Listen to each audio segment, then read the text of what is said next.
मुखं करोति वाचालं पंगुं लंघायते गिरिं यत्कृपातमहं वन्दे श्रीगुरुं दिनतारिणम्। हरे कृष्ण।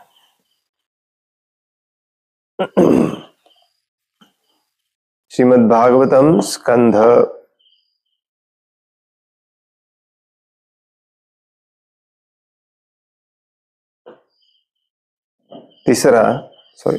स्कंद तीसरा अध्याय 24 कर्दम मुनींचे वैराग्य, श्लोक नंबर 42।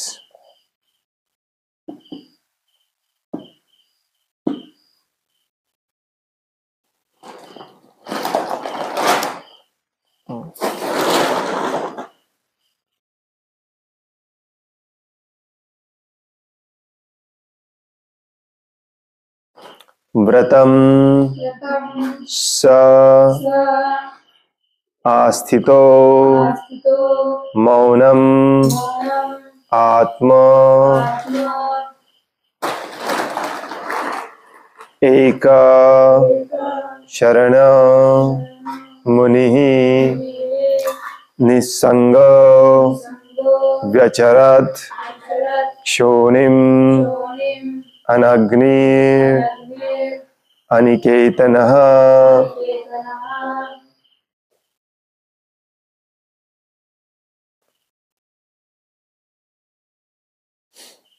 व्रतं स आस्थितो मौनम् आत्मैकशरणो मुनिः निस्संगो व्यचरत् क्षोणिम् अनग्निर् अनिकेतनः। व्रतं स आस्थितो मौनम् आत्मैकशरणो मुनिः निस्संगो व्यचरत् क्षोणिम् अनग्निरनिकेतनः। व्रतं स आस्थितो मौनम् आत्मैकशरणो मुनिः निस्संगो व्यचरत् क्षोणिम् अनग्निरनिकेतनः।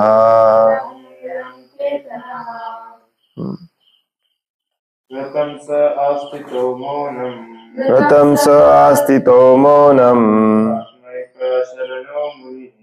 आत्मैकशरणो मुनिः निस्संगो व्यचरत् क्षोणिम् अनग्निरनिकेतनः।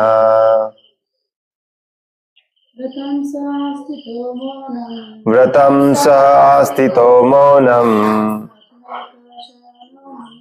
आत्मैकशरणो मुनिः निस्संगो व्यचरत् क्षोणिम् अनग्निरनिकेतनः। व्रतं स आस्थितो मौनम् आत्मैकशरणो मुनिः निस्संगो व्यचरत् क्षोणिम् अनग्निरनिकेतनः। व्रतं व्रत सह ते कर्दम मुनि आस्थितः स्वीकारले मौनम मौन आत्म भगवंतानी परम पुरुषोत्तम भगवंतांकडून एक एकमेव शरणः आश्रय घेतलेला मुनिः मुनी निसंगः संगती विना व्यचरत त्यांनी भ्रमण केले क्षोणिम पृथ्वी अनग्निः अग्नी वाचून अनिचिकेतन आश्रया वाचून.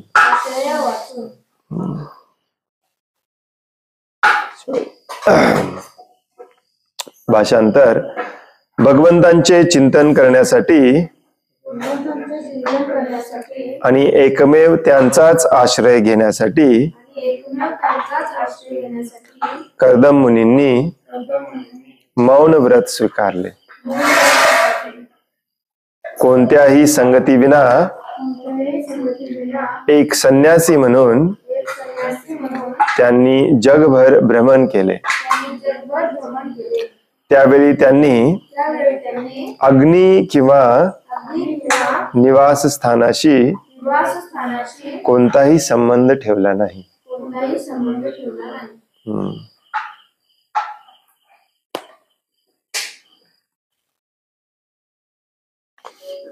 काल आपण चर्चा केली की अशा प्रकारे भगवंतांकडून आज्ञा प्राप्त करून कर्दम मुनींनी वनात प्रस्थान केलं. वनाकडे प्रस्थान केलं. आपण काल इथेपर्यंत आलो होतो. काय केलं पुढे मैत्रेय ऋषी सांगतात.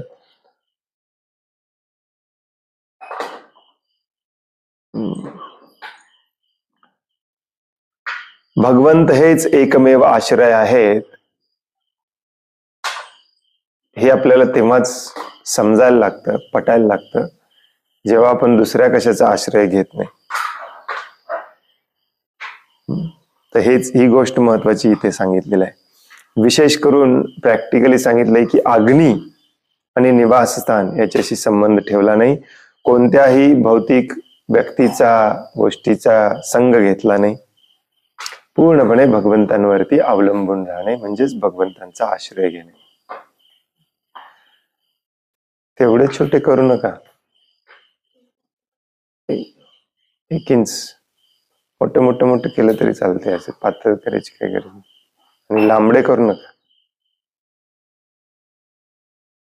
1 मिनिट. त्याचा उद्देश काय आहे, एवढे छोटस होल असते, त्या होल मधून गेलं पाहिजे, पडले पाहिजे, एवढं असते होल. जरा अजून थोडं छोट. सॉरी. भगवंतांचे चिंतन करण्यासाठी आणि एकमेव त्यांचाच आश्रय घेण्यासाठी कर्दम मुनींनी मौन व्रत स्वीकारले. कोणत्याही संगतीविना एक संन्यासी म्हणून त्यांनी जगभर भ्रमण केले. त्यावेळी त्यांनी अग्नी आणि निवासस्थानाशी कोणताही संबंध ठेवला नाही. प्रभुपाद समजावून सांगतात तात्पर्यामध्ये, या ठिकाणी अनग्निर अनिकेतनः हे शब्द अत्यंत महत्वपूर्ण आहेत. संन्याशाने अग्नी आणि कोणत्याही प्रकारच्या निवासस्थानापासून पूर्णतः अनासक्त असले पाहिजे.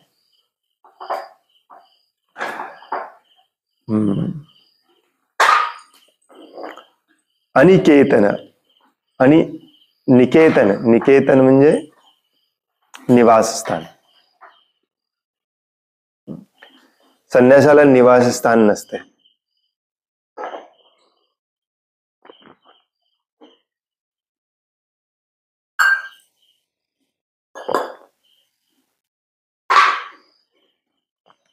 परवाच कुठेतरी आपण वाचलं, प्रभुपाद सांगतात की एका ठिकाणी 3 दिवसाच्या वर राहिलं नसलं पाहिजे संन्यासाने.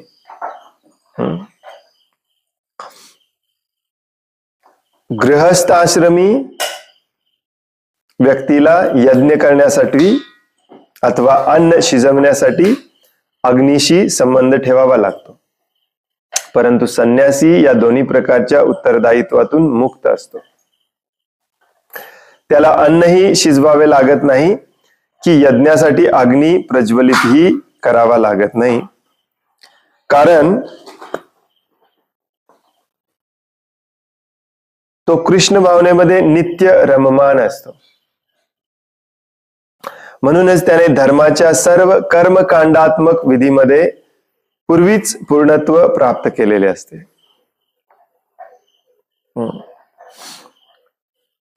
इथे हा शब्द खूप महत्वाचा आहे, कर्मकांडात्मक किंवा कर्मकांड. जी अग्नी प्रज्वलित केली जाते त्या अग्नीचा मुख्य उद्देश असतो यज्ञ.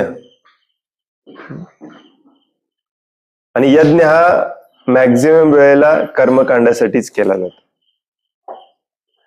भगवंतांच्या संतुष्टीसाठी यज्ञ करणे कुठे सांगितलेलं नाहीये. काही पूर्वीच्या काही ब्राह्मणांना वगैरे असं वाटायचं की भगवंतांच्या संतुष्टीसाठी यज्ञ केला पाहिजे. जसं भागवतमच्या 10व्या स्कंदामध्ये पण एक कथा आहे, तुम्ही ऐकली असेल, की भगवान श्रीकृष्ण बलराम आपल्या मित्रांसोबत वनामध्ये गायींना घेऊन गेलेले असतात. त्यांना भूक लागलेली असते. मग भगवंत सांगतात की शेजारच्याच गावामध्ये हजारो ब्राह्मण यज्ञ करत आहेत माझ्या संतुष्टीसाठी, त्यांच्याकडून प्रसाद घेऊन ये. मागायला जातात पण ते ब्राह्मण प्रसाद देत नाहीत. अशा प्रकारचा यज्ञ भगवंतांना संतुष्ट करू शकत नाही. त्या ब्राह्मणांच्या पत्नी मात्र लगेच प्रसाद घेऊन वनाकडे प्रस्थान करतात. हे महत्वाचं. आणि एक संन्यासी जो असतो तो पूर्णपणे कृष्ण भावनेमध्ये स्थित असल्यामुळे तो पूर्णपणे भगवंतांवर अवलंबून असतो. त्याच इट. खाण्यापिण्यासाठी, झोपण्यासाठी, प्रत्येक गोष्टीसाठी जे होईल ते होईल. मला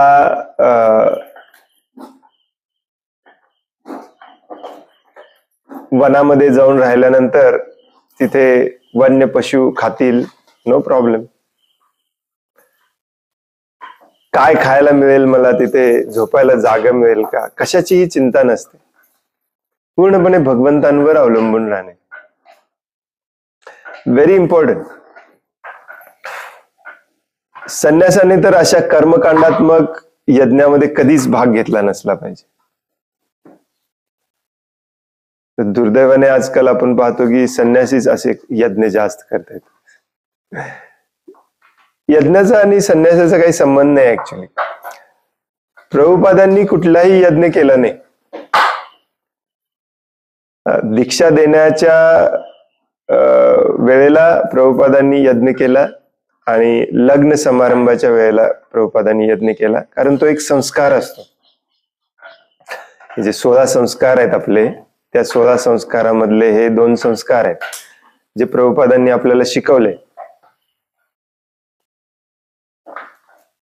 परंतु तो देखील यज्ञ कुठल्या हेतूने केलेला नव्हता. मॅक्झिमम यज्ञ जो केला जातो तो यज्ञामध्ये आहुती दिली जाते आणि ती आहुती एखाद्या विशिष्ट अशा देवी देवतेसाठी दिली जाते, जेणेकरून ती देवी किंवा तो देवता संतुष्ट होतील आणि आपल्याला काहीतरी प्रदान करतील. कुठलंही वर असो, वरदान असो, काय. संन्यासाची याच्याशी काही देणं घेणंच नसतं. आणि दुसरी अग्नी कुठे असते? घरामध्ये अन्न शिजवण्यासाठी. त्याच्याशी पण संन्यासाची काही देणं घेणं नसतं. त्याने दारोदारी जाऊन भिक्षा मागून खाल्लं पाहिजे, बस. माझं लक्ष सारखं तिकडे जाते. ऍक्च्युली केअरफुल, ही गडबड करू नका.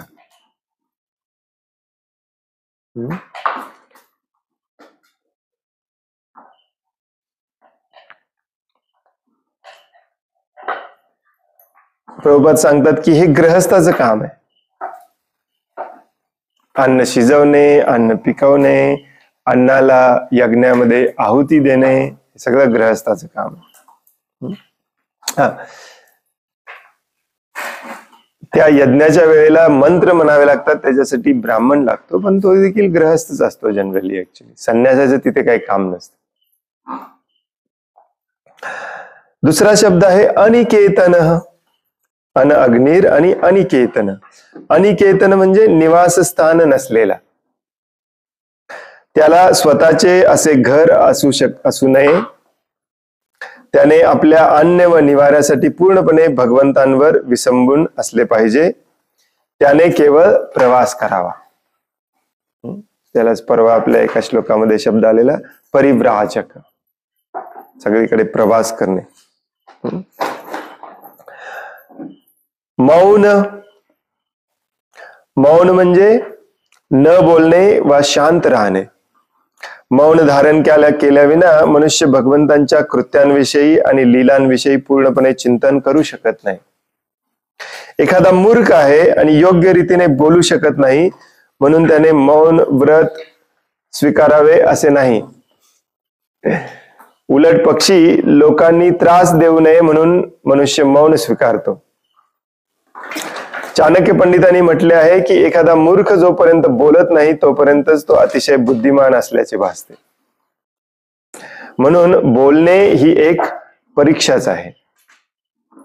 म्हणून आपल्याला भगवद्गीतेमध्ये सांगितलं बोलण्याची तपस्या असते, त्याच्यावरती कंट्रोल करणे ही देखील एक तपस्या असते, हो की नाही? थोडं छोट. म्हणून रूप गोस्वामी आपल्याला सांगतात वाचो वेगम. पहिल्या श्लोकामध्ये पहिलं शब्द हेच आहे रूप गोस्वामींचे, वाचो वेगम. बोलण्यावरती कंट्रोल असलं पाहिजे. मायावादी निर्विशेषवादी लोक हे जबरदस्तीने मौन व्रत पाळतात. प्रभुपाद किंवा शास्त्र त्याच्या विरोधात नाही आहे, हे शास्त्रातच सांगितलेलं आहे. परंतु अशा प्रकारचा मौन हा भौतिक कटकटीतून सुटण्यासाठी वगैरे असू नये, स्वतःवरती कंट्रोल ठेवण्यासाठी असला पाहिजे. उलट पक्षी आपण भगवंतांबद्दल काही बोलायची संधी मिळाली तर भरपूर बोललं पाहिजे. मूर्ख लोकांना सवय असते सगळीकडे बडबड करायची, कारण मी किती श्रेष्ठ आहे हे दाखवून द्यायचं असतं त्यांना. या भौतिक जगामध्ये दुसरं काय काम आहे? जिथे जाईल तिथे मी श्रेष्ठ आहे दाखवणे. म्हणून चाणक्य पंडित म्हणतात की एखादा व्यक्ती जोपर्यंत तोंड त्याचं बंद असतं तोपर्यंत आपल्याला विद्वान वाटतो. एकदा तोंड उघडलं की लक्षात येतं आपल्याला ह्याची पात्रता काय.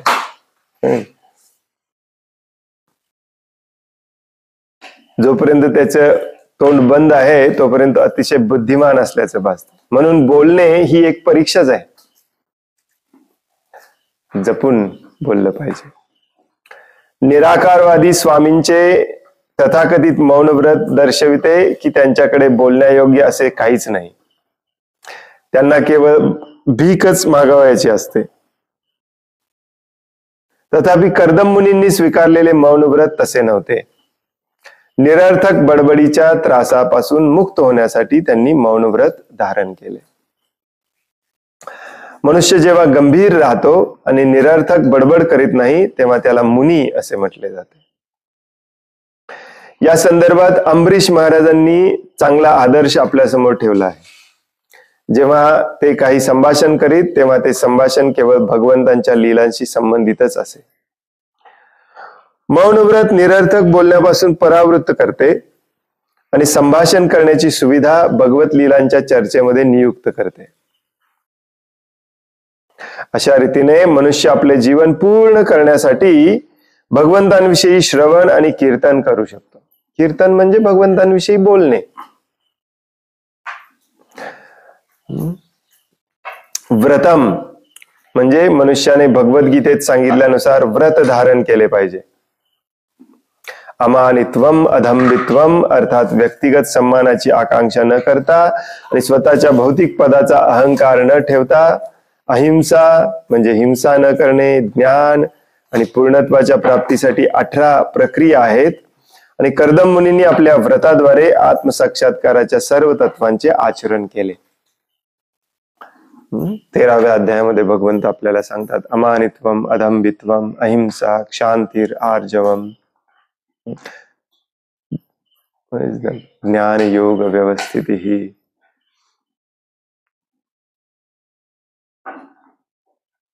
आपल्या रोजच्या जीवनामध्ये देखील कमी बोलणे खूप फायद्याचं असतं आपल्यासाठी. मराठीमध्ये ऐकण्याला ऐकणेच म्हणतात, परंतु इंग्लिशमध्ये याच्यासाठी दोन शब्द वापरतात, हिअरिंग आणि लिसनिंग. हिअरिंग म्हणजे ऐकणे आणि लिसनिंग म्हणजे ऐकून ते आत्मसात करणे. कुंती माताजींचा साईज बरोबर थोडा मोठा होता.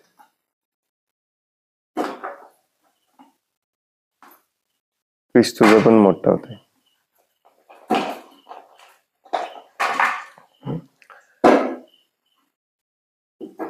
रोजच्या जीवनामध्ये आपण जेव्हा मित्रांसोबत बोलत असतो किंवा ऑफिसमध्ये मीटिंग चालू असते, तेव्हा देखील शांत राहणे खूप फायद्याचं असतं आपल्या. ऍक्च्युली जेव्हा जेव्हा व्यक्ती कंटिन्युअसली बडबड करत असतो तेव्हा त्याची तार्किक बुद्धी नष्ट होते. अगदी आजकाल सायंटिफिक म्हणजे वैज्ञानिक लोक देखील हे मान्य करतात. तार्किक बुद्धी म्हणजे काय? जे आपल्या ब्रेनच्या पुढच्या भागाचं काम असतं, ज्याला फ्रंटल लोब म्हणतात. ब्रेनचे 4 भाग असतात, लेफ्ट राईट, आणि त्या लेफ्ट राईट मध्ये पण मागे पुढे. आपला ब्रेनचा जो पुढचा भाग असतो त्याचं काम असतं तर्कशुद्धपणे विचार करणे की या परिस्थितीमध्ये काय केलं पाहिजे. आणि जनरली बघा, ज्यांना बडबड बडबड बडबड करायची सवय असते त्यांना ठराविक परिस्थितीमध्ये काय केलं पाहिजे हे मॅक्झिमम वेळेला ते चुकतात. तर चुकतात म्हणजे काय? चुकतात म्हणजे घोळ घालतात, काहीतरी वाईट परिस्थिती निर्माण होते असं नाही. असं पण होतं जे तमोगुणामध्ये असतात, परंतु मॅक्झिमम वेळेला आपल्या फायद्याचं बघून, आपल्या स्वार्थाचं बघून वेळ मारून नेतात. त्यातून फायदा होतो परंतु शुद्धी होत नाही मनाची. मॅक्झिमम वेळेला लोकांना आपल्या फायद्याचं काय आहे एवढंच बघायची सवय असते आणि मग त्यासाठी खोटं बोलणे, बडबड करणे. काही काही लोकांना तर असे म्हणजे खोटं बोलायची सवयच लागलेली असते. मार्केटिंग मध्ये असतात का नाही जास्त करून. असं वाटतं की खोटं बोललं नाही तर आपला व्यवसायच होणार नाही. विचित्र. त्याला इंग्लिशमध्ये एक शब्द वापरला जातो, पॅथॉलॉजिकल लायर. नॉर्मली देखील त्यांना तुम्ही काय विचारलं पहिले त्यांना त्यांच्या तोंडातून खोटच निघतं.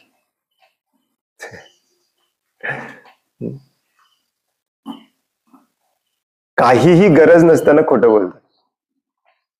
कारण एक प्रकारचा स्वार्थ निर्माण झालेला असतो मनामध्ये. ते स्वार्थ सोडायचा नाही. स्वतःच्या स्वार्थासाठी कुठेही काही बडबडायचं, कसंही बडबडायचं. आणि मी श्रेष्ठ आहे, माझी आयडिया, माझी कल्पनाच बरोबर आहे, परफेक्ट आहे, माझीच कल्पना ही परफेक्ट बरोबर आहे, दुसऱ्याची कुणाची असूच शकत नाही, या भ्रमामध्ये ते जगत असतात. परंतु याच्याने सगळ्यात जास्त नुकसान त्यांचं होतं, भौतिक दृष्ट्या देखील. आध्यात्मिक दृष्ट्या तर नक्कीच होतं, भौतिक दृष्ट्या देखील खूप मोठं नुकसान होतं. म्हणून बऱ्याचदा आपल्याला सांगितलं जातं बघा, बी अ गुड लिसनर. चांगला श्रवण करणारा पहिल्यांदा झालं पाहिजे. जो चांगला श्रवण करणारा होतो तो चांगला बोलणारा पण होतो आपोआप.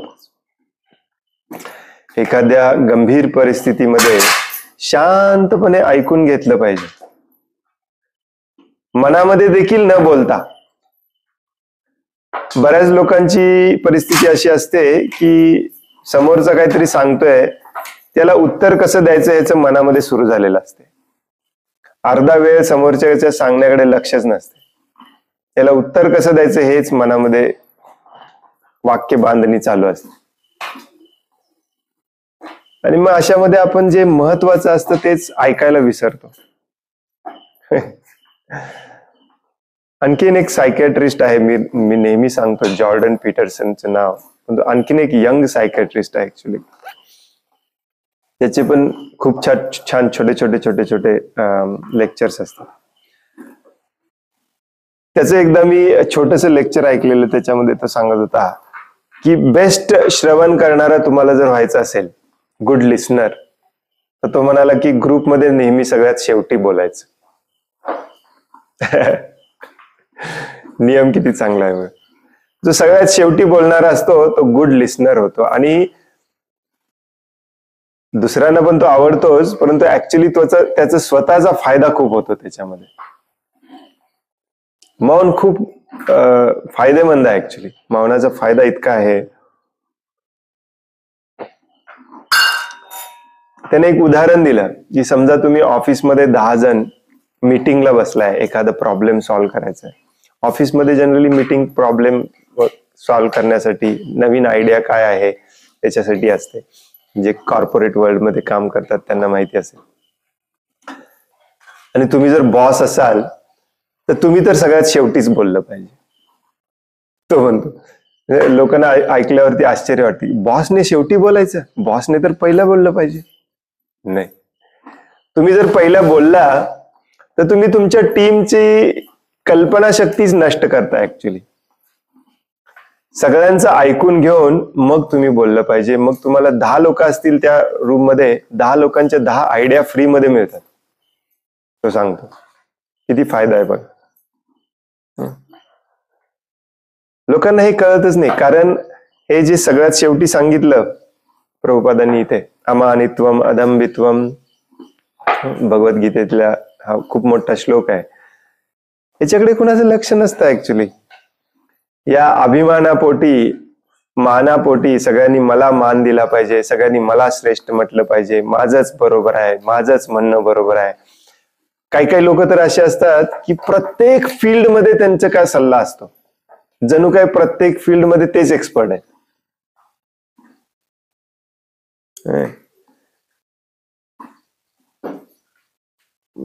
एक प्रभूजी होते, ते सांगायचे की माझ्या इतकं श्रेष्ठ गवत कुणी कापतच नाही. मी विचार करत होतो की याच्यात अभिमानासारखा काय भाग आहे. प्रत्येकाला सांगायचे ते ठीक आहे, परंतु सगळीकडे बडबड बडबड बडबड करायची काय गरज आहे. अमानित्वम अदंबित्वम, भगवद्गीता कळलेलीच नाही आपल्याला. जो अशा प्रकारचा मान, सम्मान, अहंकार, ममत्व, माझं, मी, त्याला खूप बडबडायची सवय असते. कुठेही जावा बडबडायचं. समोरच्यानी कुठला तरी निर्णय कुठल्या तरी एखाद्या हेतूने घेतलेला असतो, तिथे आपलं ज्ञान पाजळून यायचं. पूर्ण विचारायचं देखील नाही. ठीक आहे, तुम्ही एक्सपर्ट जरी असला तरी का निर्णय तसा घेतलाय, कशासाठी घेतलाय, थोडासा अभ्यास करून विचार करून तर सांगावं. नाही, मला असं वाटतंय, असं केलं पाहिजे, बस.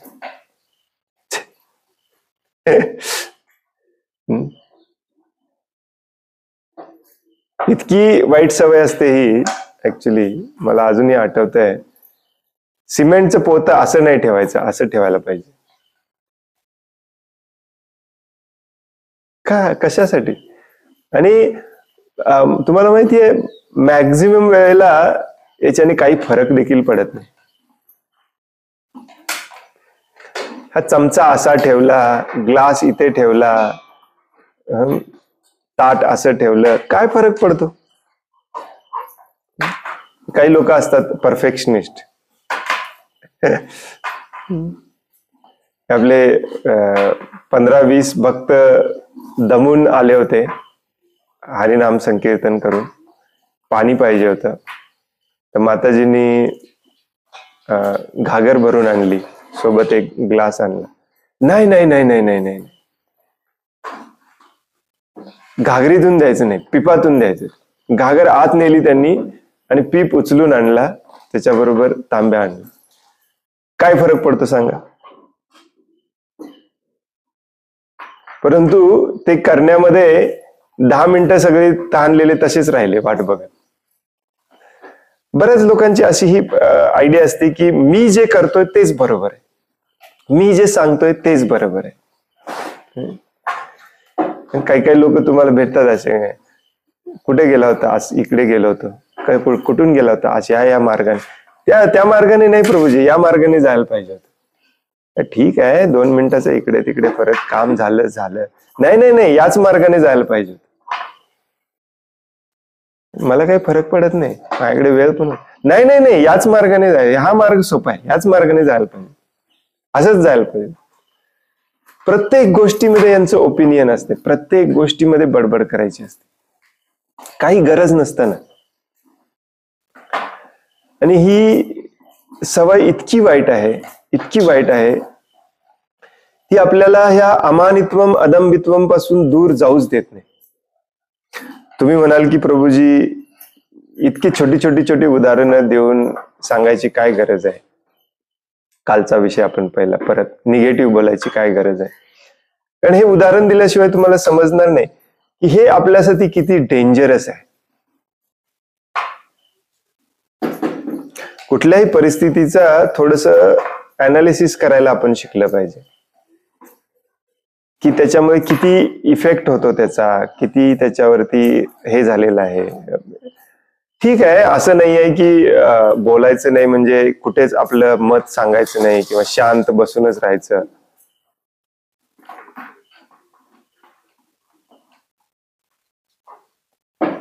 To big.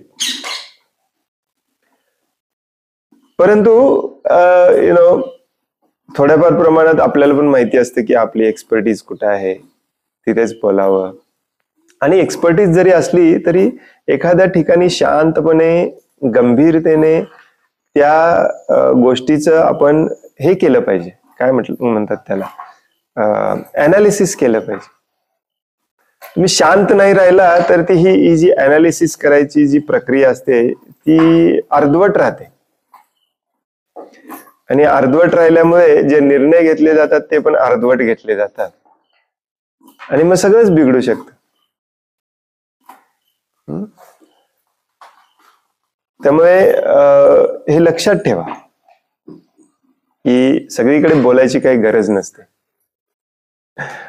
आणि हे ठरवायचं कोणी, ठरवायचं कसं, याच्यासाठीच आपल्याला शास्त्रामध्ये सांगितलेलं आहे की भगवंतांबद्दल बोलायचं असेल तर तोंड उघडा, नसेल तर तोंड बंद ठेवा. काय गरज? भगवंतांबद्दल बोला, भगवंतांच्या प्रचाराबद्दल बोला, 4 लोकांना भक्तीचं श्रवण करण्यासाठी बोला, भक्तीमध्ये आणण्यासाठी बोला. नसेल तर गप्प राहा, शांत राहा. बोलायलाच पाहिजे असं कुणी सांगितलं? या जगामध्ये आपण नाही बोललो तर काही फरक पडत नाही. जग चाललंय त्याप्रमाणे चालतच राहणार आहे. Mounam very important. ज्यांना भक्तीमध्ये पुढे जायचं आहे त्यांनी हे काटेकोरपणे पाळलं पाहिजे.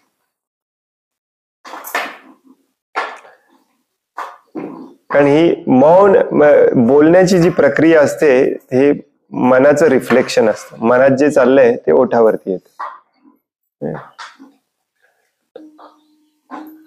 आणि मन जोपर्यंत आपलं वेगवेगळ्या गोष्टीतून अनासक्त होत नाही तोपर्यंत आपण शुद्ध भक्तीच्या मार्गावर कसे येणार?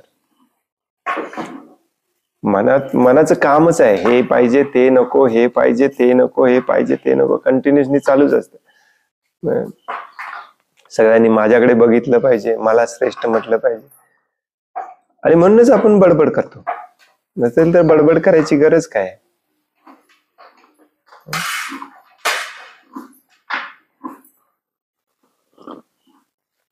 अगदी जे चतुर असतात,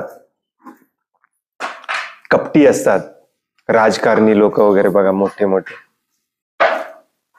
बोलत नाहीत कधी, शांतपणे ऐकून घेतात. हे पण चुकीचं आहे, परंतु एक उदाहरण म्हणून मी सांगायला लागलो. ते शांतपणे ऐकून घेतात म्हणून ते त्या पोझिशनला असतात, ते त्या पोझिशनला पोहोचलेले असतात. कळलं? विशेष करून राजकारणी लोकांना बघायचं, तोंडातून शब्द काढत नाहीत, शांतपणे सगळं ऑब्झर्वेशन चालू असतं.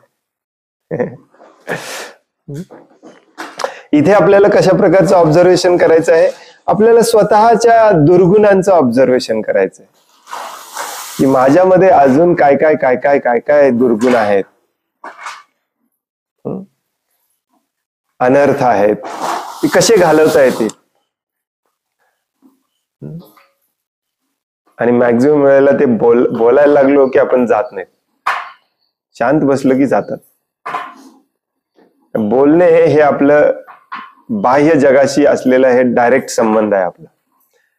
जसं भागवतामध्ये सांगितलेलं आहे की साऊंड व्हायब्रेशन हे जग निर्माण करतं, आपल्याला देखील साऊंड व्हायब्रेशन निर्माण करतं, आणि हे साऊंड व्हायब्रेशनच आपल्याला इथे अडकून ठेवलेलं आहे. आणि म्हणूनच हे साऊंड, एक शुद्ध साऊंड व्हायब्रेशन आपण घेऊन त्याच्या विरुद्ध अप्लाय केला की आपण इथून मुक्त होऊ शकतो. आणि म्हणूनच आपण जप करतो, जे शुद्ध व्हायब्रेशन आहे. आणि हे साऊंड व्हायब्रेशन जे असतं ते ब्रह्मदेव जेव्हा आपल्याला निर्माण करतात तेव्हापासून आपल्या शरीरामध्ये असतं. आत्मा हा बडबडतच असतो कंटिन्युअसली, कारण त्याला आनंद पाहिजे. मग बुद्धी बडबडत असते, मग मन बडबडायला सुरुवात करतं, आणि हे सगळे शांतपणे आतल्या आत बडबडत असतात, आत्मा, बुद्धी, मन. आणि हे एकमेकांचं ऐकत असतात. परंतु जेव्हा कार्य करायची, जेव्हा भौतिक जगामध्ये खरं काहीतरी करायची पाळी येते, तेव्हा तो जो साऊंड असतो तो साऊंड आपल्या इंद्रियाद्वारे बाहेर पडतो, विशेष करून आपल्या तोंडातून बाहेर पडतो. नसेल तर ते मनातच असतं. कधी कधी मनात पण नसतं, फक्त बुद्धीमध्येच असतं, प्लॅनिंग चालू असतं. असं इथे जायचं, असं इथे बोलायचं, मग असं वाक्य बोलायचं, मग असं वाक्य बोलल्यानंतर असं वाक्य हे होईल, मग असं म्हटल्यावरती असं म्हणायचं. आत्मा जे बोलत असतो त्याला तर ऍक्च्युली भाषाच नसते. आत्मा फक्त एवढंच म्हणत असतो, मला आनंद पाहिजे, मी महत्वाचा आहे, मी महत्वाचा आहे, मला आनंद पाहिजे. हे विदाउट लँग्वेज बडबडत असतो तो, त्याला भाषाच नसते. त्यामुळे बऱ्याचदा हे आतली जी भाषा आहे, आतलं जे बडबडणं आहे, आतला जो साऊंड व्हायब्रेशन आहे, तो बाहेर पडायचा एकच मार्ग आहे, आपलं तोंड, जीभ. उचलली जीभ लावली टाळ्याला म्हणतात की नाही. आणि म्हणून शास्त्र सांगतं की एक्सटर्नल, बाह्य स्वरूपात का होईना, हे थोडी प्रॅक्टिस केली पाहिजे, शांत बसायची. ठीक आहे, आतमध्ये मन, बुद्धी बडबडायची, बडबडू दे. जेव्हा त्यांना मार्ग दिला नाही तर थोडस ते पण शांत होतात. त्यांना मार्ग दिला, तोंड सारखं उघडून, जीभ टाळ्याला लावून, मग ते अजून मोकाट सुटतात. मी जे काही विचार केलेला, बुद्धी म्हणते, मी जो काही विचार केलेला, असं बोलायचं मग असं होईल, मग असं बोलायचं मग असं होईल, ते सगळं सत्यात उतरते. मग अजून जरा बोलतो, मी अजून जरा प्लॅनिंग करतो, उद्या येऊन असं बोलूया, परवा येऊन असं बोलूया, मग असं बोलूया, मग असं बोलूया, मग असं करूया, मग तसं करूया. हेच आपल्याला इथे अडकून ठेवतं. त्यामुळे कधी कधी जबरदस्तीने काय होईना मार्ग बंद करावा लागतो. त्यामुळे दिवसातले काही क्षण आपण शांत ठेवायचे, तोंड बंद ठेवायचं. आणि हे शक्य नाही आहे मॅक्झिमम लोकांना. म्हणूनच प्रभुपादांनी दिलेला, आपल्या पूर्वाचार्यांनी दिलेला मार्ग त्याच्याहून चांगला आहे. सकाळी 4:30 ते 5:30 तुम्ही मंगला आरतीमध्ये मग्न व्हा, वायफळ बोलायचं कारणच नाही. श्रवण आणि कीर्तन, तोंड उघडा, परंतु भगवंतांचं कीर्तन करायला उघडा, मग काय प्रॉब्लेमच नाही, आपोआप ते कंट्रोलमध्ये येतं. बघा तुम्ही, ज्यांची दिनचर्या अशी आहे, सकाळी 4ला उठता,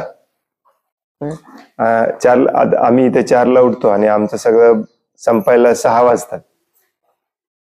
हे 2 तास झाले, 6 ते 7 आपला क्लास असतो, 3 तास झाले, 3 तास तर वायफळ बोलायचं हेच नाही, चान्सच नाही. कारण आपण लाईफस्टाईलच तशी केलेली आहे. त्यानंतर 2 तास जप करायचंय आपल्याला, 5 तास दिवसातले वाचले आपले बडबड करायचे.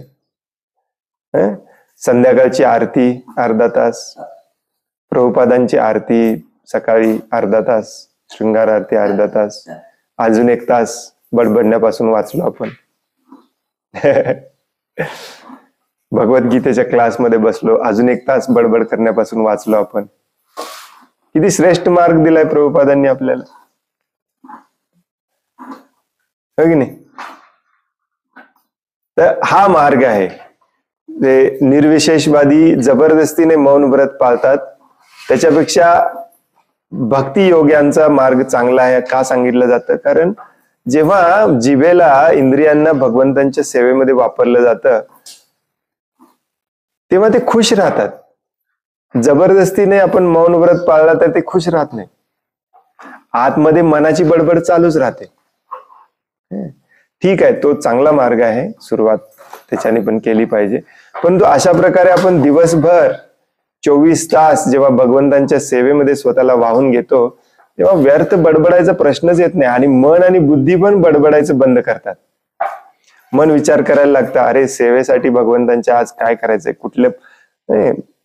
तुम्हाला जाणवतं का असं माताजी, बाहेर गेल्यानंतर मनामध्ये काय असतंय? आज हे 32 मोगऱ्याची फुले काढावीत का चाफा काढावा का लिली काढावी,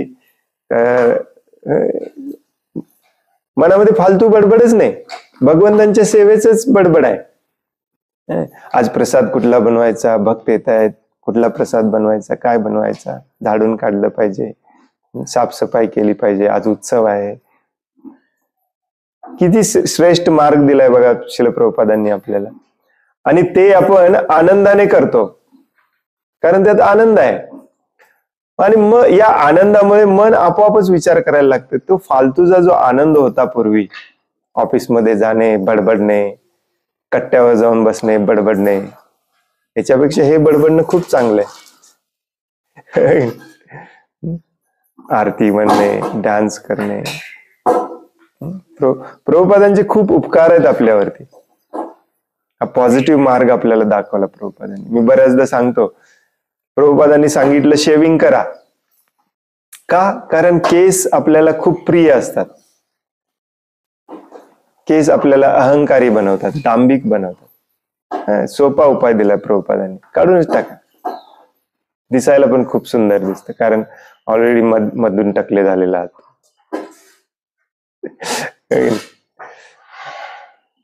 रोजचा ड्रेस, पॅन्ट, शर्ट निवडायचा म्हणजे भयानक टेन्शनचं काम असते काही लोकांना. रोजचं पॅन्ट शर्ट निवडायचं पण टेन्शनचं काम असतं, आणि ऑफिसला जाताना काचेतून दुसरं पॅन्ट शर्ट दिसलं की अजून टेन्शनचं काम असतं, अरे माझ्याकडे हे कलर नाहीये. प्रभुपादांनी अगदी सोपा मार्ग दिला या टेन्शन मधून बाहेर पडण्यासाठी. धोती कुर्ता घाला, मस्त मजेत राहा, भगवंतांची सेवा करा.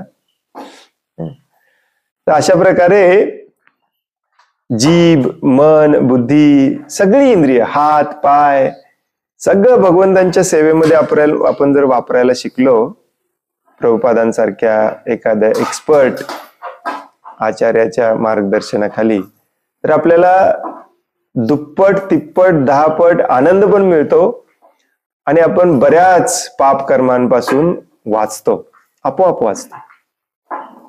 आणि तो आनंद मिळाल्यामुळे अजून आपल्याला करावं असं वाटतं. किती सोपं आहे मौन व्रत धारण करणं.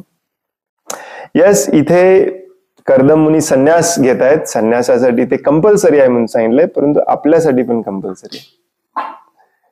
अमरीश महाराज, प्रभुपाद अमरीश महाराजांचं उदाहरण देतात तात्पर्यामध्ये. अमरीश महाराज हे संन्यासी नव्हते, ते गृहस्थ होते, परंतु त्यांनी एक रूल घालून दिलेला आपल्याला स्वतःला, की जे काही इंद्रिय आहेत ते भगवंतांच्या सेवेसाठीच वापरायचे. अमरीश महाराजांचं उदाहरण माहिती आहे तुम्हाला. सवय मन कृष्ण पदारविंदयो पाचांशु वैकुंठ गुणानुवर्णने. हे अमरीश महाराजांचं तत्व होतं. मन सदैव भगवंतांच्या चरण कमलांवरती ठेवायचं, तोंड तेव्हाच उघडायचं जेव्हा भगवंतांबद्दल बोलावंसं वाटेल. वाचांशी वैकुंठ गुणानुवर्णने, वैकुंठांमधल्या गुण वर्णनासाठी वाचा वापरायची. हे जो पाळतो त्याला कृत्रिमरित्या मौन पाळायची काही गरज नाही. या श्लोकाचे हे पहिले दोन वाक्यच माझ्या पण लक्षात राहतात, कारण प्रभुपाद हे दोन वाक्य सारखं सारखं सांगतात. खूप मोठा श्लोक आहे हा. प्रत्येक इंद्रिय आपलं भगवंतांच्या सेवेमध्ये अंबरीश महाराज कसं वापरतात त्या श्लोकामध्ये सांगितलेलं आहे. हात भगवंतांचे मंदिर साफ करण्यासाठी, पाय भगवंतांकडे जाण्यासाठी, जिव्हा भगवंतांचा प्रसाद खाण्यासाठी, नाक भगवंतांना अर्पण केलेल्या फुलाचा वास घेण्यासाठी, सगळं काही भगवंतांसाठी वापरू शकतो आपण. आणि हे एक्सटर्नल बाह्य इंद्रिय झाली. आतमध्ये मन आणि बुद्धी देखील भगवंतांसाठी वापरू शकतो आपण. नाही सेवाच ही करायची आहे, विचार पण तोच असला पाहिजे. कंटिन्युअसली तोच विचार करणे. आज भगवंतांसाठी काय करायचं आहे, दुपारी काय करायचं आहे, संध्याकाळी काय करायचं आहे, उद्या काय करायचं आहे.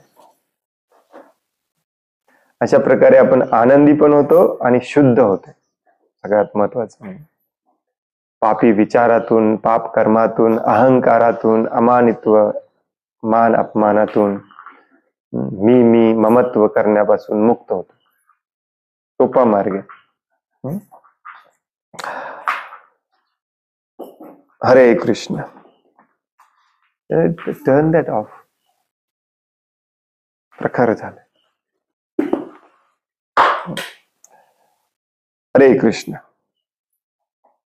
कोणाला काही सांगायचं आहे? कोणाला काही प्रश्न आहे, काही सांगायचं आहे? हरे कृष्ण दंडोत प्रणाम प्रभूजी. हरे कृष्ण दंडोत प्रणाम. प्रभूजी मला एक असा प्रश्न होता की आपण सत्संगाला जातोय, भक्ती करतोय, आपल्या बरोबर बाकीचे पण असतात. मग आता हे जन्माष्टमी जे आले भगवंतांची, हे जन्माष्टमीच्या वेळी ज्यावेळी वर्गणी काढलं जातं किंवा सेवा दिली जाते, त्यावेळी वर्गणी पण काही जण देत नाहीत आणि सेवा पण काही करत नाहीत, भ्रम करतात सेवेचे, आणि सेवा द्यायला की रडायचं. आणि त्याच लोकांचं सिनियर आहेत म्हणून पत्रिकेत नाव घातलं जातं. त्यावेळी थोडं मनाला होतं आपण एवढं करून आणि त्या लोकांनी भ्रम करून सुद्धा आणि वर्गणी पण देत नाहीत, तरी सुद्धा यांचं नाव यांचं हे करतात. कसं हे करायला पाहिजे जरा, म्हणजे आपण कसं म्हणायला आपण आपल्याला उलट आनंद झाला पाहिजे. यात वाईट वाटण्यासारखं काय? कारण आपल्याला भगवंतांची सेवा करायची आहे.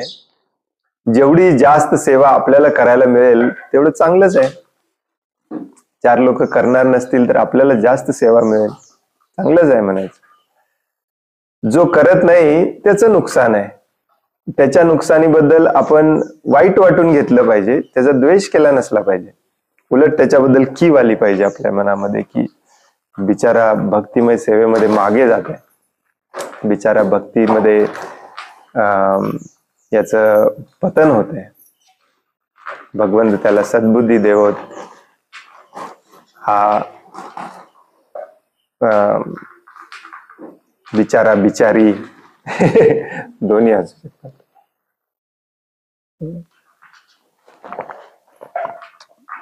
परंतु हे एक, आता हे झालं तत्वज्ञान, हे करायचं खूप अवघड असतं. एक गोष्ट लक्षात ठेवायची की कलियुगामध्ये हे वाढत जाणार आहे. तुमचं त्याच्यावरती काही कंट्रोल राहणार नाही. त्यामुळे सगळेच असे असतील, त्यांच्याच हातात कारभार असेल सगळा, असा संगत सोडून द्यायचा. अशा संघात राहण्यात काही अर्थ नसतं. मग काय याचं कारण सांगतो. तुम्ही म्हणाल की प्रभूजी असं कसं काय, की निदान तिथे उत्सव तरी होत आहे, निदान मंदिरात तरी जायला मिळत आहे, मंदिर तरी आहे. परंतु प्रॉब्लेम असा होतो की संघाचा परिणाम एक ना एक दिवस दिसतोच. ऍक्च्युली आपण तेवढे पण शुद्ध झालेले नाहीये. आणि हे जे विचार आपल्या मनात येतात की मी एकटाच करतोय, तो करतच नाही, मी एकटाच देतोय, तो देतच नाही, हा संघाचाच परिणाम असतो. संघाचा परिणाम असं नाहीये, याच्यातूनच नेक्स्ट स्टेप असते, मी पण करत नाही, बघूया. याच्यातूनच नेक्स्ट स्टेप असते, मी पण देत नाही, बघूया. त्यामुळे जे लोक सेवा करत नाहीत, जे लोक मदत करत नाहीत, त्यांचा संग करायचा नाही आपण, कारण त्यांचे गुण आपल्यामध्ये हळूहळू यायला लागतात.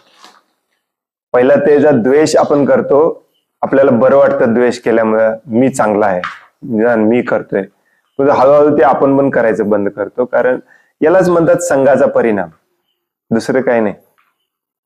एक असतो संघाचा परिणाम, तो म्हणजे पॉझिटिव्हली आपण घेतो, म्हणजे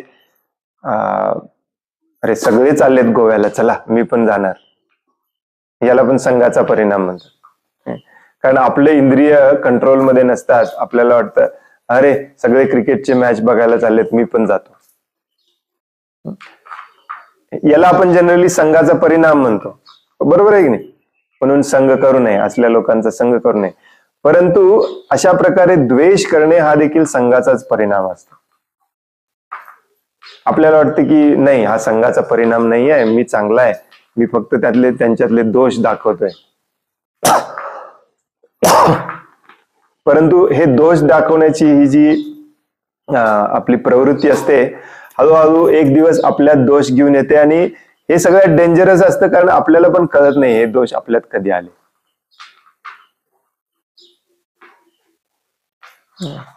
अरे तो सेवाच करत नाही, अरे तो सेवाच करत नाही, अरे तो सेवाच करत नाही. एक दिवस आपण त्याला अद्दल घडवली पाहिजे, मी पण करत नाही, बघूया. तुमचं पतन झालं ना, कारण सेवा करणे आपला धर्म आहे. उलट सेवा आपण आपल्याला जेवढी मिळाली तेवढी केली पाहिजे. आणि म्हणून अशा वातावरणात राहायचंच नाही ऍक्च्युली, जिथे सगळेच असे भ्रष्ट आहेत. म्हणून काल योगेश प्रभूजी म्हणत होते ना की खूप मोठा उत्सव केला जातो, खूप मोठा उत्सव केला जातो, परंतु सगळं हे भ्रष्टाचारातच आहे, त्यातून काही रिझल्ट नाही, काय नाही.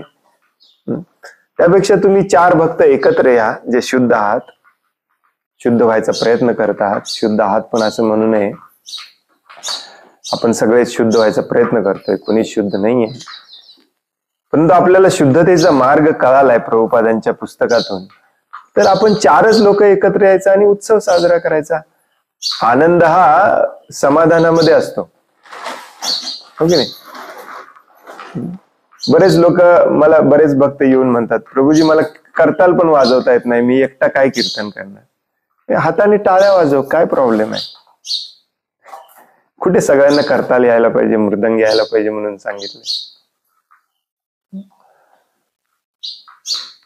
शुद्धता महत्वाची असते. पहिली गोष्ट म्हणजे आपण अशा ठिकाणी जाणार असलो तर आपण या द्वेषाच्या भानगडीतच पडायचं नाही, द्वेष करण्याच्या भानगडीत पडायचं नाही. आपण आपली सेवा करायची मस्तपैकी, काही फरक पडत नसतो. जायचं किचन मध्ये, आपली सेवा करायची. जेवढी सेवा करेल तेवढं आपल्यासाठी चांगलं आहे. परंतु कधी कधी असं होतं की सगळं वातावरणच भ्रष्टाचारी झालेलं असतं, भ्रष्टमय झालेलं असतं. मग अशा ठिकाणी थांबायचं नाही जास्त वेळ. दोन्ही हात वर करायचे, म्हणायचं हरी बोल, आपण चांगल्या ठिकाणी जायचं, चांगल्या ठिकाणी चांगला संघ घ्यायचा. चांगल्या संघामध्ये आपली चांगली प्रगती होते. मग तो एका व्यक्तीचा का असेना, 2 भक्तांचा का असेना, परंतु हे टिकवून ठेवलं पाहिजे. काही लोक मूर्खपणा काय करतात, मला येऊन सांगतात, तुमच्या भक्तांचा मी संगत घ्यायचा बंद केलाय प्रभूजी, कारण काय आहे, तुमच्या भक्तांपेक्षा कर्मी लोक बरे वाटायला लागलेत मला आता, एवढे तुमचे भक्त बिघडलेत.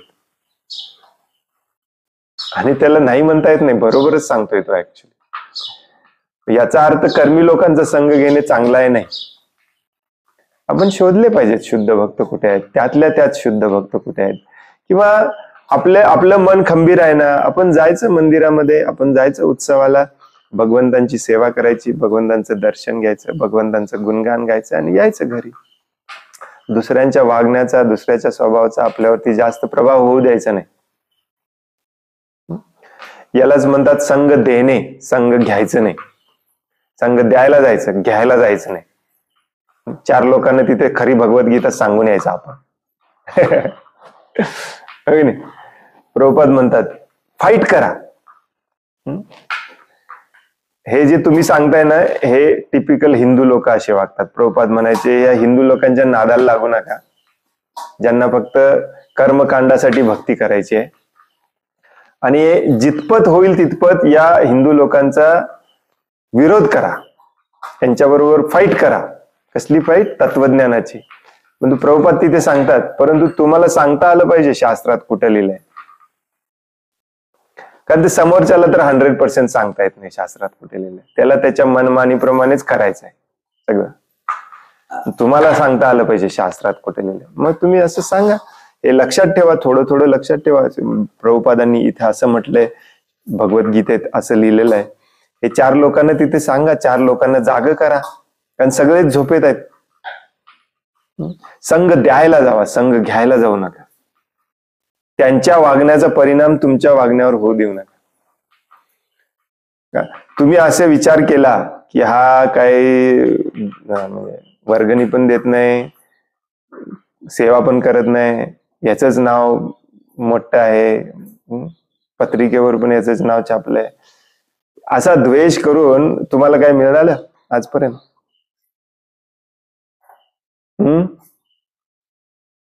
काहीच नाही मिळालं. उलट आपलं मन विनाकारण वृक्ष होतं. याचा विचार कुणी करायचा? हा ठीक आहे, तुमच्या मनात आलं, तुमचे जे वरिष्ठ भक्त आहेत त्यांना जाऊन सांगा, हे ते ऍक्शन घेतील. ते भ्रष्ट असतील तर त्यांच्या वरिष्ठांना जाऊन सांगा, ते भ्रष्ट असतील त्यांच्या वरिष्ठांना जाऊन सांगा. सगळेच भ्रष्ट असतील तर भगवंतांसमोर गुडघे टेका आणि भगवंतांना सांगा. भगवंत घेतील ऍक्शन एक दिवस. आपल्या हातात काय नाही. जेवढं आपल्या हातात आहे तेवढं आपण केलं पाहिजे. समजा तुम्ही मंदिराध्यक्ष आहात, याचा अर्थ तुमच्या हातात आहे, मग तुम्ही मात्र ते बदललं पाहिजे. पण आता सध्या आपल्या हातात आहे का? नाही. जेवढं आपल्या हातात आहे तेवढं आपण केलं पाहिजे. अशा ठिकाणी जायला मला किळस येतो, जाऊ नका. शुद्ध भक्तांच्या संघामध्ये जा, भले ते 1-2 भक्त असोत, त्यांच्याबरोबर जन्माष्टमी साजरी करा. दुसरा काही पर्यायच नाही आहे, माझ्या शेजारी पाजारी कुणीच नाही आहे, जावा. परंतु तिथे असल्या गोष्टीचा विचारच करू नका. सेवा करा, शांतपणे सेवा करा, शांतपणे भजन कीर्तन डान्स करा, कीर्तन करा आणि घरी या.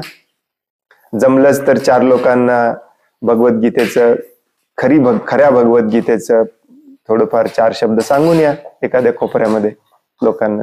जे आपल्याला जनरली माहिती असतं की हा एक प्रामाणिक आहे, हा एक भक्त प्रामाणिक आहे, कुणाच्या अध्यात्मध्यात नसतो, याला वाईट संगतीपासून आपण वाचवलं पाहिजे. त्याला आपण सांगायचं, अरे बघ भगवद्गीतेत भगवंतांनी खरोखर असं लिहिलंय, तू ये, आपण दोघे भगवद्गीता वाचूया घरामध्ये. तुमचा संघ निर्माण होईल. बरोबर आहे ना? काय हरकत आहे? कुणीच नाही, समजा तुमची पत्नी आहे, मुलं आहेत, त्यांना घ्या, रोज संध्याकाळी बसा, चला भगवद्गीता वाचूया, चला सकाळची आरती करूया. शुद्ध भक्त हा शुद्ध भक्त असतो, कुणी का असे ना. अशा प्रकारे विचार करायला शिका, मग आपण शुद्ध होतो. बरेच लोक काय करतात, प्रभूजी संघच नाही आहे, हाय ते संघ चांगला आहे म्हणायचं आणि जायचं, काय त्याला फरक पडतोय. आणि अशामध्ये आपण कधी बदलतो कळत नाही, मग कधी बदललं हे पण कळत नाही. अशी बरीच उदाहरणं मी बघितलेत ऍक्च्युली. परवाच मी हनुमंत प्रभूंना सांगत होतो की एक प्रभूजी फक्त आणि फक्त शिला प्रभुपादांचे लेक्चर ऐकायचे, दुसरं काही ऐकत नव्हते. आणि इतके प्रेरित झालेले प्रभुपादांच्या शब्दांनी, शेत शोधायचे, शेतीमध्ये जायचा प्रयत्न करायचे. आणि हळूहळू त्यांना दुसऱ्या संघाची सवय लागली, दुसऱ्यांचे प्रवचन ऐकायची सवय लागली. आता त्यालाच ते सगळं धरून बसलेत. प्रभुपादांना नावं ठेवतील आणखीन काही दिवसांनी, या स्टेजला गेले. अशा प्रकारे आपलं पतन होत आहे. वाईट वाटतंय अशा लोकांकडे बघू. त्यापेक्षा पहिल्या दिवसापासून असा संघ टाळायचंच आपण. प्रभुपाद आहेत, आपण आहोत, हो की?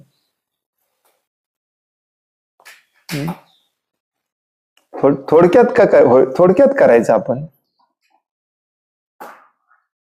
छोट्या प्रमाणात करायचा उत्सव.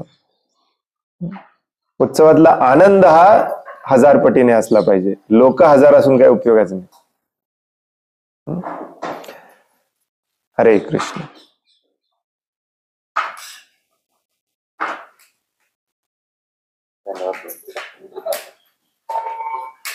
हरे कृष्ण प्रभूजी, दंडवत प्रणाम. हरे कृष्ण, दंडवत प्रणाम.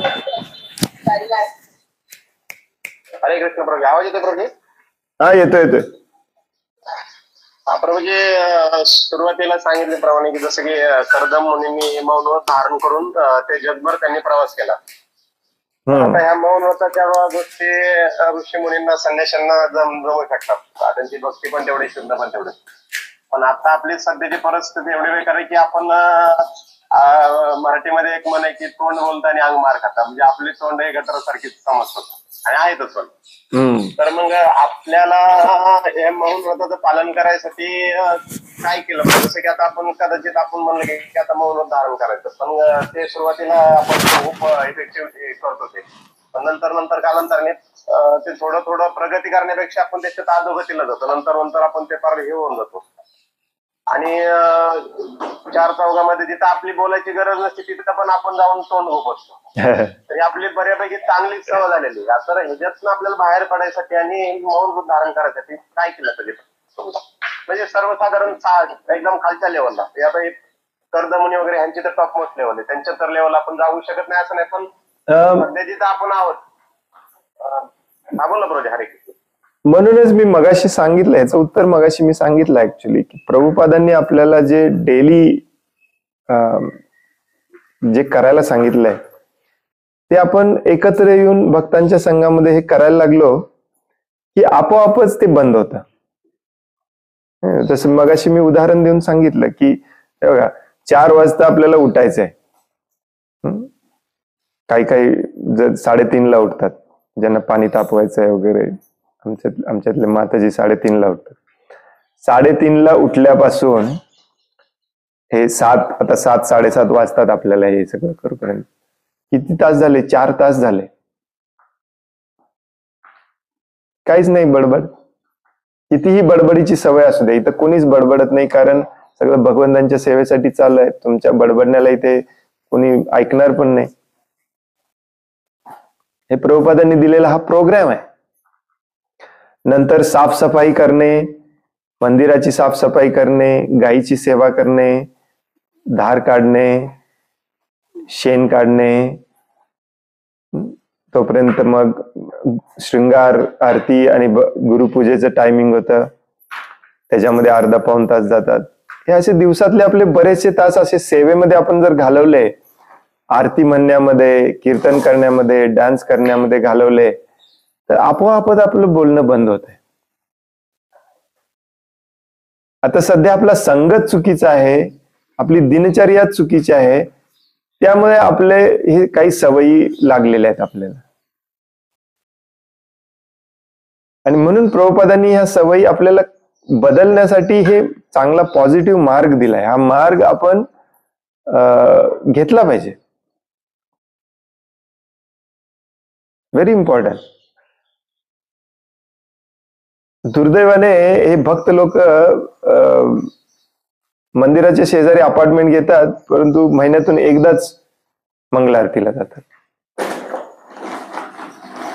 प्रभुपादांनी जे सांगितलंय ते आपल्याला नाही पटलेलं असलं तरी आपण थोडं करून बघितलं पाहिजे ना, की आचार्यांनी सांगितलंय बाबा, आपण करून बघूया. रोजचं मंगल आरतीला उठणे, मंगल आरती करणे, सकाळी जप करणे, गुरुपूजा करणे, गायींची सेवा करणे. गायींच्या सोबत जो राहतो तो आपोआप शांत होतो, कारण गाय इतकी शांत असते. संगतीचा गुण कसा असतो बघा. देशी गाय, तुम्ही कधी गायीची सेवा केली माहिती नाही, देशी गायीची सेवा केली तर तुमच्या लक्षात येईल, देशी गायीला कितीही त्रास होत असला तोंडातून ती एक शब्द काढणार नाही. बरेच जण आमच्या इथे म्हणतात, प्रभूजी गाय आहेत कुठे तुमच्या? हेच बघा, जर्सी गायला तुम्ही अर्धा तास उशिरा दिला वैरण, ती ओरडायला लागते. आ, आ, आ. कोणतरी जाताना बघून पण ओरडते, शेजारच्यांची म्हैस आमची. मग अशा संगतीत राहणारे लोक पण तसेच असतात. त्या गायीवरची सेवा करणारे लोक पण तसेच बडबडे होतात. देशी गाय आपल्याला सहनशीलता शिकवते. आमची एक बिचारी लंपी मध्ये गेली, तिला इतका भयानक त्रास होत होता. ओ माय गुडनेस, आम्हाला सहन होत नव्हतं. तोंडातून एक शब्द काढला नाही तिने शेवटपर्यंत.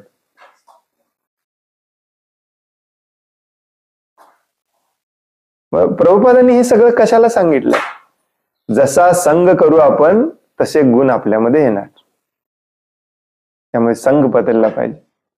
जो गायींचा संघ करतो तो शांत झालाच पाहिजे. गायीचा संघ स्वतः करतो बर का, रोज जातो, सेवा करतो, शेण काढतो. तसंच भक्तांचा संघ आहे. शुद्ध भक्तांचा संघ जर तुम्ही केला तर शुद्ध भक्तांच्या संघामध्ये दिवसभर कामच एवढी असतात भगवंतांची, बोलायला वेळच नसते. आता काय आहे, आपल्याकडे फालतूचा वेळ आहे, त्यामुळे बोलायला भरपूर वेळ आहे. होय की नाही?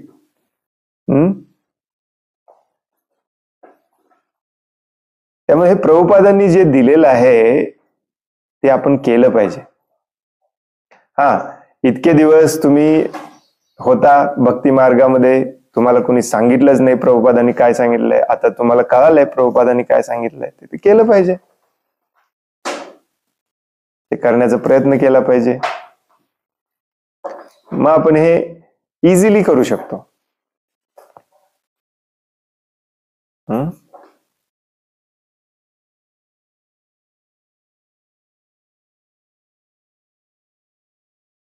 दुसरं, आता तुम्हाला हे जमत नसेल, प्रॅक्टिकली काय करायचं,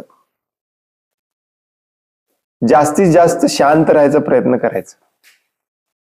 सगळीकडे आपलं सल्ला देत बसायचंच नाही. भले त्याच्या समोर ज्याच्या फायद्याचा असो, आपण शांतच बसायचं. तो विचारल्यावरच सांगायचं, शांत बसायचं.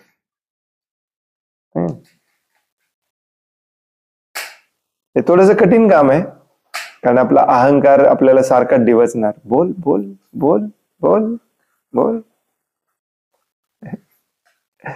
बोल बोल. म्हणून संघ टाळला पाहिजे, याला दुसरा काही पर्याय नाही. मी बऱ्याचदा उदाहरण देतो, आणि माझ्याबरोबर हे स्वतः बरोबर झालेलं उदाहरण आहे ऍक्च्युली.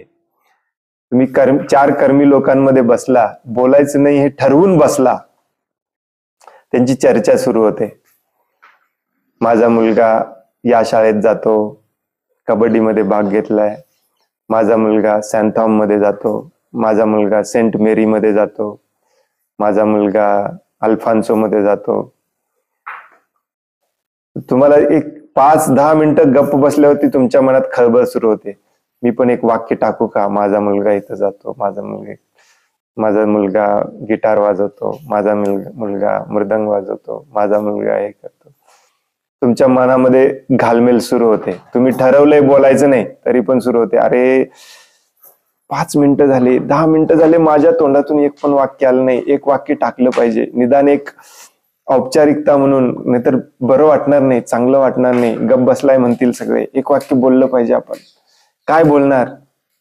सगळे बोलतात तसंच बोललं पाहिजे. माझा पण मुलगा काय करतो, माझी मुलगी भरतनाट्यमला जाते, असं आतून वाटायलाच लागतं आपल्याला. तुम्ही तिथे शांत बसू शकत नाही. बघा तुम्ही ट्राय करून. म्हणून हे टाळणे खूप गरजेचं आहे. संघ टाळणे खूप गरजेचं आहे. संघामध्ये राहून इंद्रियांवरती कंट्रोल करणारा उत्तम अधिकारी असतो. म्हणून शास्त्र आपल्याला सांगतं की जोपर्यंत आपण त्या लेवलला जात नाही तोपर्यंत आपण संघ टाळला पाहिजे. असत संघ त्याग हेही वैष्णवाचार. तोच वैष्णव होऊ शकतो. आणि ज्या दिवशी तुम्हाला फुल कॉन्फिडन्स आहे, मी भगवंतांशिवाय दुसरं काही करणारच नाही, मी भगवंतांशिवाय दुसरं काही बोलणारच नाही, तुम्ही जावा सगळीकडे फिरा, काही प्रॉब्लेम नाही. कोणी तुमच्या श्रद्धेला, तुमच्या अहंकाराला अजिबात कोणी काही इजा करू शकत नाही. कुठे जायच तिथे जाऊन.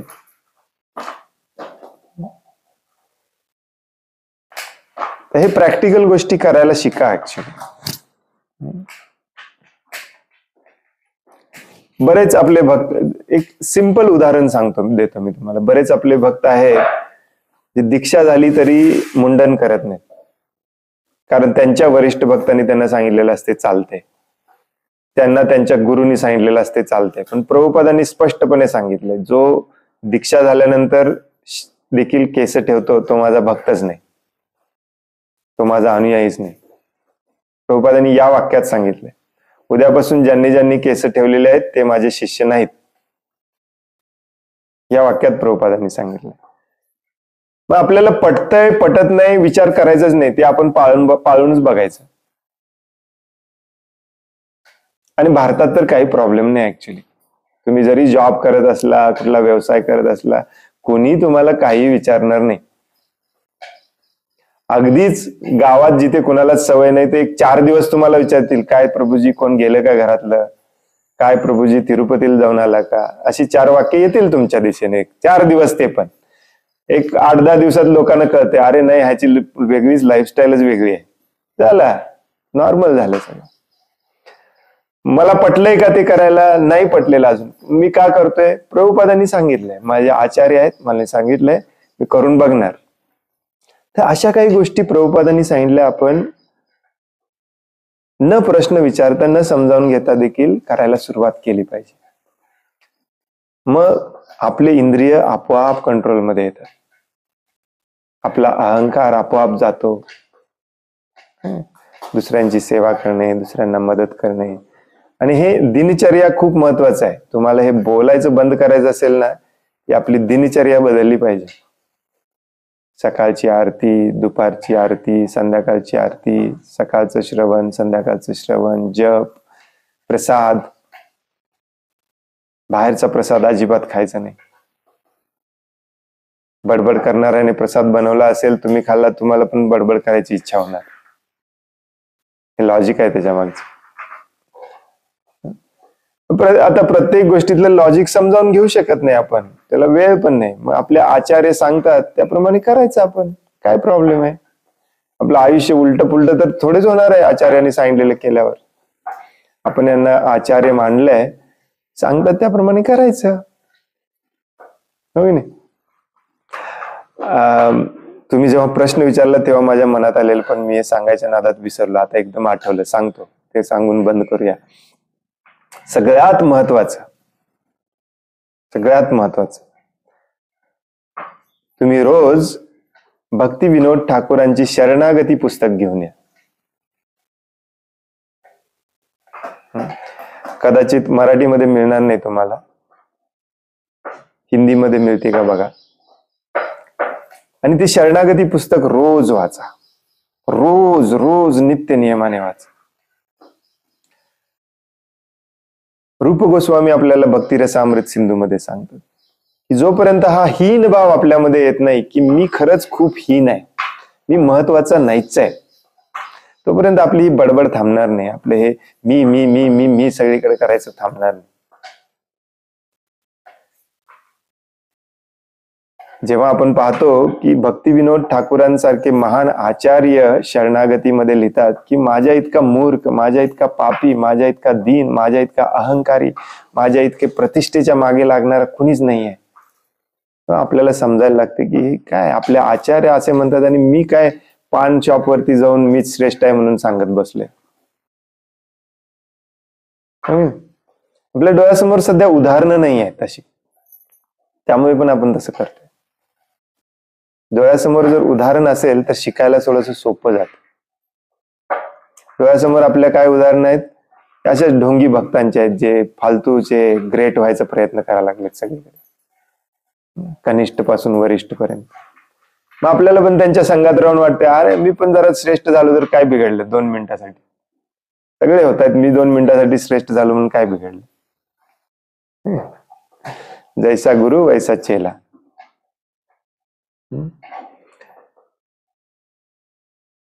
गुगल करा, तुम्हाला इंटरनेट वरती मिळेल PDF शरणागतीचा.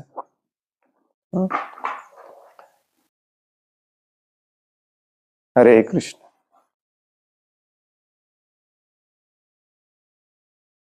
लागलं काय कृष्ण?